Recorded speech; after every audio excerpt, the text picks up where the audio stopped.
seguindo a nossa série Labirintos da Mente e vamos falar agora com o psicólogo Renato Vidal. E o tema da nossa entrevista de hoje é um transtorno que atinge até 3% da população, de acordo com a última pesquisa que me foi citada aqui pelo nosso querido Renato, que é o transtorno obsessivo compulsivo. Renato, seja muito bem-vindo aqui ao Polêmica Paraíba.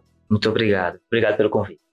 O que é que caracteriza o famoso TOC? Porque a gente sabe que acho que das síndromes é a que mais conhecida, né? Além da depressão e ansiedade. Mas o que caracteriza o transtorno obsessivo compulsivo? Bom, o transtorno obsessivo compulsivo, como o próprio nome já diz, é um transtorno que ele vai ter como característica a presença de pensamentos obsessivos, que são pensamentos repetitivos, egodistônicos, ou seja, pensamentos que são contrários à natureza da pessoa, contra a lógica, são pensamentos que provocam muito sofrimento e que não saem com facilidade. E a presença de compulsões, que é exatamente uma forma são comportamentos, são atos, sejam públicos, quer dizer, coisas que você pode fazer, como lavar as mãos, ou tomar banhos excessivos, ou atos privados, como tentar substituir pensamentos, buscar lembranças, fazer cálculos, que tem o objetivo de diminuir a ansiedade que os pensamentos trazem e também de tentar resolver esses pensamentos. Até que ponto a gente sai da esfera de isso não me incomoda, esse problema não me incomoda, a realmente ser um transtorno mental passível de se tratar? Como é que a gente deve, assim, qual o sinal de alerta que a gente tem que prestar atenção nessas obsessões ou compulsões? Bom, olha só, é importante deixar claro que obsessões, pensamentos obsessivos, ideias fixas, né? Agora tá essa história da caneta azul, né? Que se você cantar um trechinho, todo mundo fica com a música na cabeça. Então, obsessões, pensamentos obsessivos e com atos compulsivos, eles são normais na existência humana. Sendo que o que caracteriza o TOC é exatamente a quantidade disso aí. Então, quando esse comportamento e esses pensamentos começam a trazer grande sofrimento, começa a fazer a pessoa perder tempo, a começar a querer esconder, ter vergonha do que está fazendo, né? São características, né? São sinais de que realmente as coisas podem estar começando a sair do controle e precisa da avaliação médica e psicológica. E a questão dos rituais? A gente sabe que também crianças podem ser diagnosticadas com transtorno obsessivo compulsivo. A partir de que idade e como é que as mães têm que prestar atenção e ficarem ligadas em sinais de alerta em relação às crianças? Bom, em relação às crianças sempre é mais difícil diagnosticar, né? Porque elas não conseguem falar com muita clareza sobre seus sentimentos, sobre seus pensamentos. Eu já conheci, por exemplo, uma adolescente que na infância foi diagnosticada erradamente de esquizofrenia porque ela dizia que tinha vozes na cabeça. Mas, na verdade, não eram vozes, eram pensamentos obsessivos, né? Então, diagnosticada de esquizofrenia. Então, na criança, quando a gente deve começar a observar, a criança repete muitas coisas, repete, digamos, com seus brinquedinhos, né? Brinca de um jeito e faz de novo, e faz de novo, e faz de novo, e faz de novo, e faz de novo, né? Ela pode abrir uma bolsa para guardar o lápis, aí abre e fecha, abre e fecha, abre e fecha, abre e fecha, né?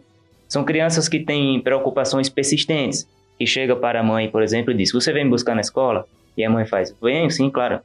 Aí daqui a pouco faz: você vem me buscar na escola? Né? Aí, claro que eu venho. Daqui a pouco: mas você vem mesmo buscar na escola? E a mãe pensa: esse menino deve ter problema de memória. Mas não é.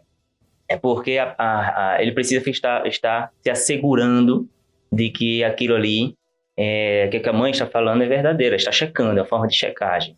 Compulsão gera ansiedade, né? A compulsão, ela não gera ansiedade, a compulsão é uma forma de aliviar a ansiedade. Então, por exemplo, a criança ela tem a ideia: minha mãe vai me esquecer na escola. E essa ideia é fixa, ela não sai, por mais que a mãe responda. Então, a criança, para aliviar essa preocupação, essa ansiedade, ela pergunta à mãe. Isso é uma compulsão, isso é um ritual, né? E a mãe responde, a mãe ajuda sem saber, claro. A mãe ajuda a alimentar o transtorno, né? Então, por isso que precisa de uma avaliação psicológica, é importante. Quais são os tratamentos para os transtornos obsessivos compulsivos? O tratamento principal são dois tratamentos. É o tratamento psiquiátrico, o tratamento medicamentoso, à base geralmente de antidepressivos, isso prescrito e avaliado por um psiquiatra, e a terapia comportamental. Existe mais um tipo, a mais famosa hoje, mas se fala terapia cognitivo-comportamental. Na prática, a gente sabe que tem muitas terapias. Qual a diferença? E a gente sabe que essa prática, a cognitiva, ela é a que mais tem gerado bons resultados. Mas quais são as outras? Quais são essas outras possibilidades? E qual a diferença entre elas, assim, para quem está em casa entender um pouco? A gente escuta muito falar, inclusive é a mais conhecida, né, na psicoterapia. E qual é a diferença entre elas? Bom, a terapia cognitiva hoje, ela está conhecida, né? Até 10, 15 anos atrás, a mais conhecida eram as terapias psicanalíticas. Eram as mais conhecidas. Bom, é importante deixar claro que a terapia cognitiva comportamental ela não é superior a outro tipo de terapia. Mas para alguns transtornos, é a única ou as únicas terapias que mostram um resultado, né, positivo, né? Então, no caso do toque, as únicas terapias que realmente mostraram, através de estudos controlados, eficiência para o toque realmente foi a terapia cognitiva, né? E ela trabalha através, principalmente, de técnicas de exposição. E outras terapias não contêm isso como técnica.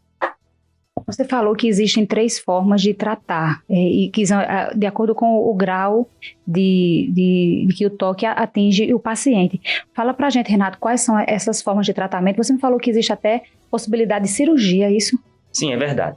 Bom, o toque ele pode variar em gravidade, ele pode ser leve, né? Então a pessoa ela consegue namorar, ela consegue trabalhar, consegue estudar, mesmo com aquela perturbação. E mantém um nível de ansiedade mínimo, né?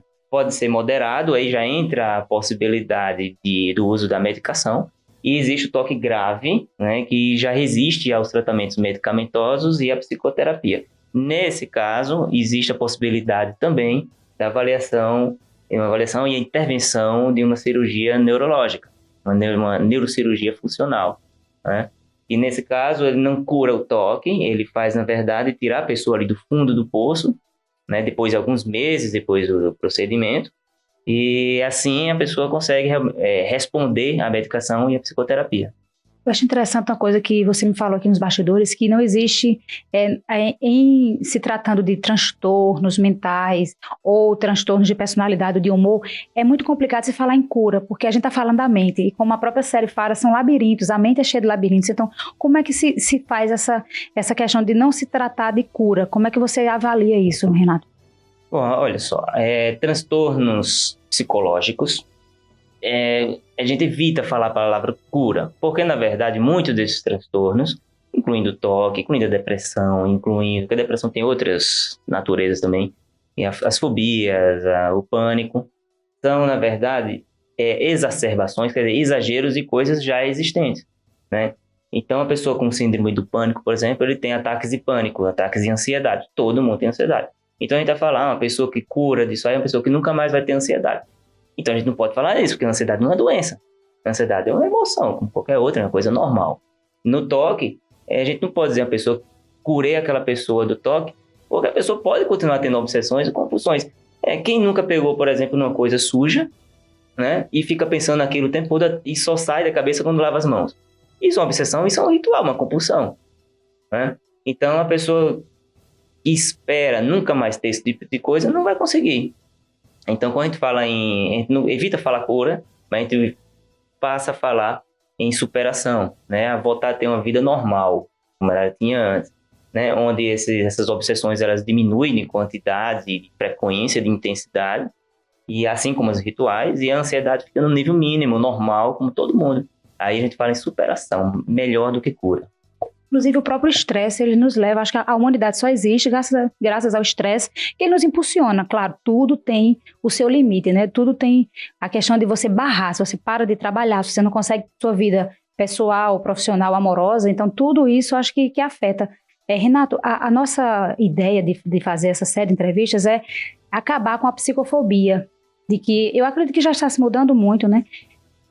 As pessoas têm medo, não se tem mais aquele medo de ir ao psiquiatra, que não, eu não sou louco para ir no psiquiatra, quem vai no psicólogo é louco, a gente sabe, não é louco, é quem não vai, até brincando com essa questão. Eu queria que você falasse um pouco sobre a importância de se procurar ajuda e de quando se procurar ajuda e dar um conselho para todo mundo que está nos assistindo aqui, que acha que está com algum probleminha e que está meio receoso de procurar ajuda. Olha, quando procurar ajuda? Não importa se é toque, se é pânico, se é depressão, não importa. Se tem alguma coisa incomodando, né, procure ajuda. Quando a gente sente dor, a gente procura um médico. Quando a gente sente dor de dente, a gente procura um dentista. Mas quando a gente está com uma angústia que não passa, que é persistente, com ansiedade que é alta demais, que atrapalha a minha vida, devo sim procurar um psiquiatra, devo sim procurar um psicólogo, né? Não é coisa de outro mundo, não é questão de loucura, não, né? Então, é sempre recomendável, né, a gente fazer essa checagem, esse check-up de vez em quando, para evitar, inclusive, que alguns transtornos se desenvolvam. O toque, por exemplo, ele começa pequenininho, né, e a pessoa vai alimentando aquilo ali sem perceber, até se tornando uma coisa grande, né? Então, sempre é importante, a gente precisa acabar com essa história de loucura, de maluquice, quem vai para o psiquiatra é doido. Isso já acabou, isso é uma coisa muito superada, já era, né? Procurem mesmo, não tenham medo. Muito obrigada pela deferência. Eu agradeço a você que nos acompanha. Nas próximas semanas, a gente vai sempre tratar de um problema dos labirintos da nossa mente, que a gente sempre procure um caminho, e o melhor caminho, que cada um tem o seu caminho aqui nesse labirinto para a gente achar a saída. Alane Aponira para o Polêmica Paraíba.